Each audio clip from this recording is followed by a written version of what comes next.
All right, everybody, welcome to the 1850s, the road to secession. Now, this is a decade of great turmoil in American history. It's the decade that led to what perhaps most would argue is our greatest crisis in American history, the Civil War. It's during this decade that slavery moved to the center of national politics because of this territorial expansion. You know, in the early 1800s, we had purchased Louisiana from Napoleon, but the Missouri Compromise in 1820 really settled that. Once we won the Southwest from Mexico, all of a sudden the issue came back. Jefferson's fear came back. You know, we had the wolf by the ears, but we couldn't let go. So the question became, should slavery expand into this Southwest territory? You know, what became modern-day California, Nevada, Utah, Arizona, New Mexico, Colorado, Texas. And remember, it's also during this time that we got what today is Idaho and Oregon and Washington. So by the 1840s, nearly all land east of the Mississippi was in white hands, and economic crisis pushed many settlers west. Several thousand travelers, 2,000 miles to Oregon in the far northwest. During the 1840s, the U.S. and Great Britain jointly administered Oregon. And the idea that Americans had a divine mission to settle the continent became known as manifest destiny. This sentiment really intensified during these decades. All right, that our Anglo-Saxonism and our religion and our republicanism, it was a God-given destiny to expand all the way west. As long as we had land to expand to out west, we had a purpose as a nation to spread the civilization and democracy and freedom and this way of life, in our minds at least. So America's acquisition of part of Mexico directly raised the issue of slavery. Even prior to winning that region in the war with Mexico, Americans did not really pay mind to borders and settled the land as if it was already part of the United States.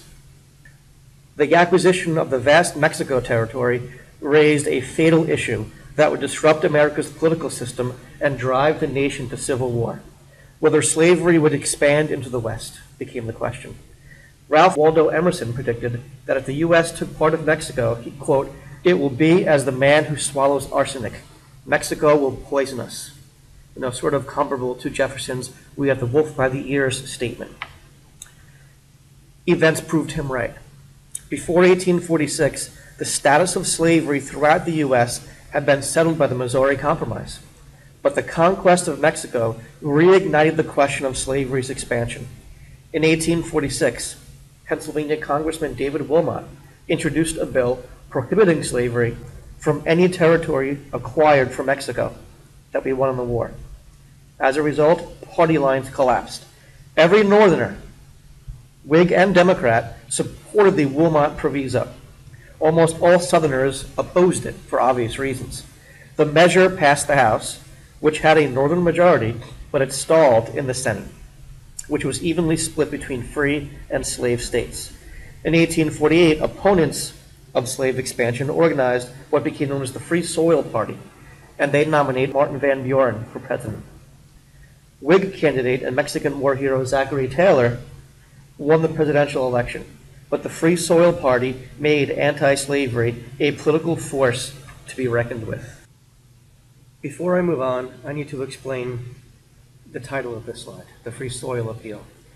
Now, you've got to realize that in the 1840s, we're getting to the third party system. If you remember, the first one being Jefferson versus Hamilton. The second one, once we get past the era of good feelings, was the Democrats versus the National Republicans, who eventually become the Whigs. Remember, it was Andrew Jackson's Democrats versus John Quincy Adams' National Republicans, and they eventually become the Whigs. Now, as we get closer to the 1840s, there begins to be more sectional division over slavery.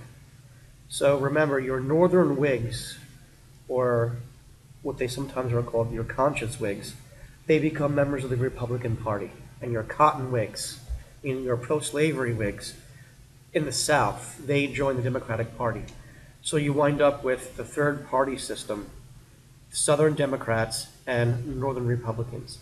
Now, to be sure, there were Republicans down south, and there were Democrats up north, but we're speaking in tendency here. Especially during the Civil War, there's no way you out loud told people you were a Republican if you were in the South.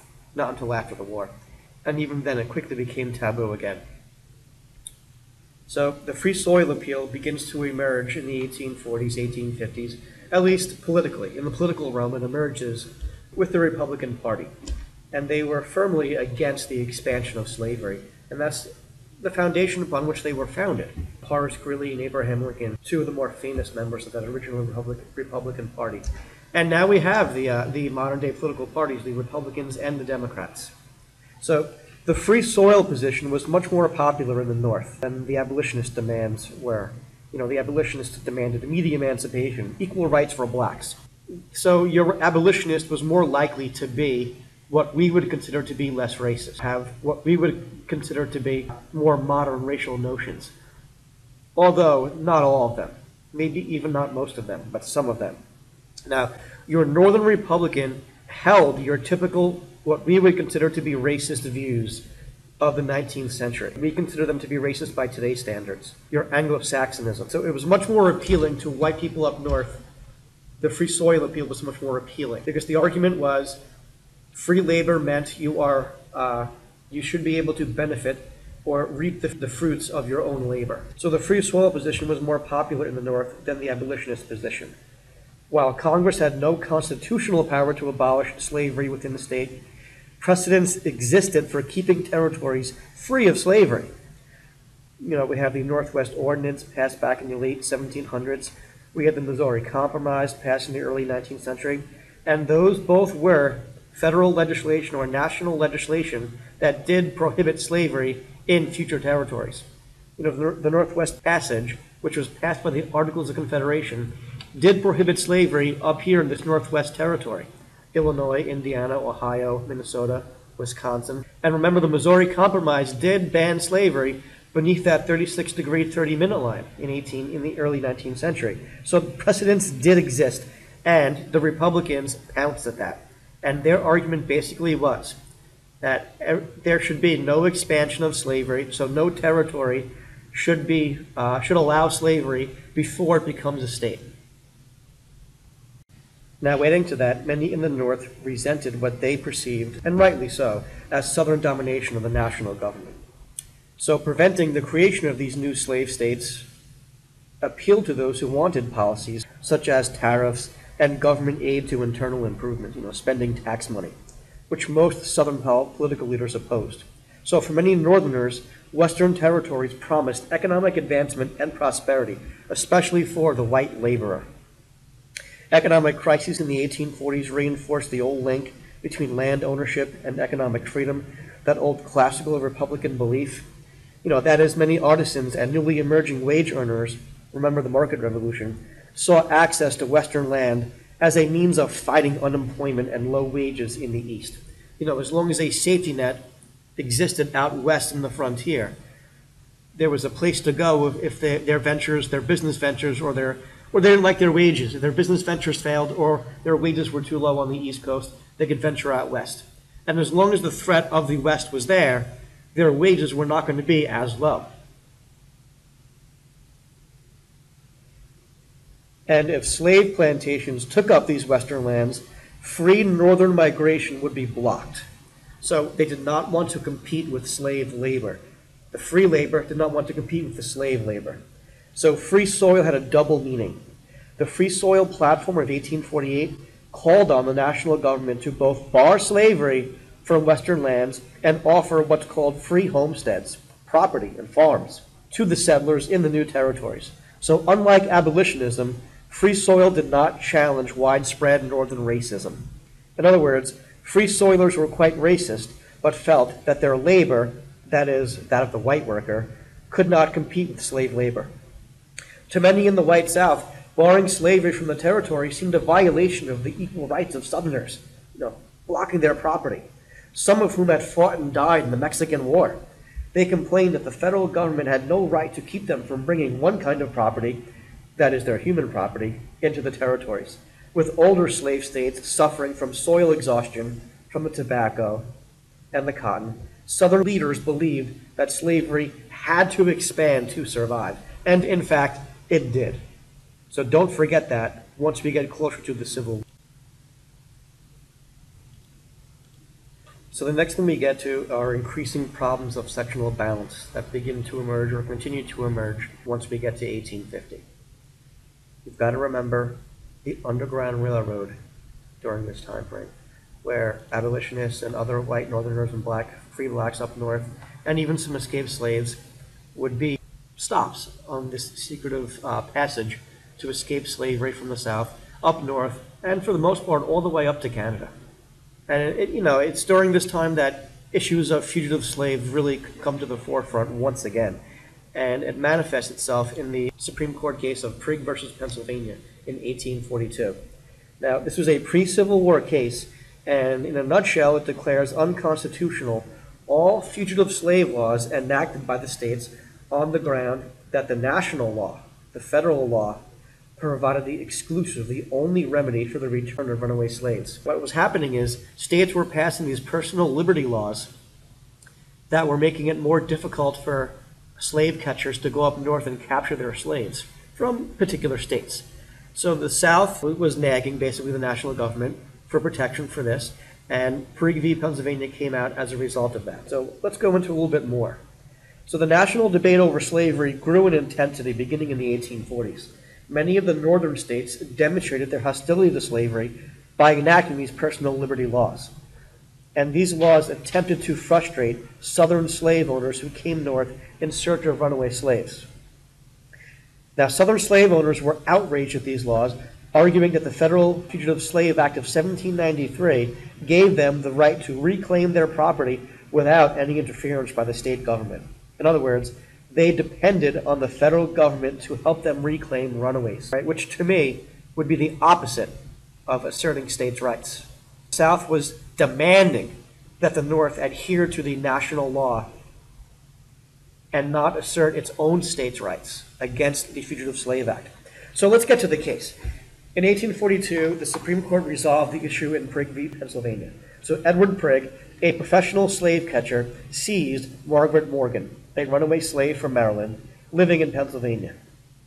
Prigg applied to a state magistrate for certificates of removal under the Federal Fugitive Slave Act of 1793 and in 1826 Pennsylvania Personal Liberty Law. Prigg needed these certificates to legally remove Morgan and her 2 children to Maryland. The Pennsylvania law had a higher standard of proof for demonstrating the slave owner applicant's title to the slaves. In other words, the state law made it more difficult for Prigg to bring the slaves back. So after the magistrate refused to issue the certificate based upon the PA law, Prigg illegally returned the slaves to Maryland.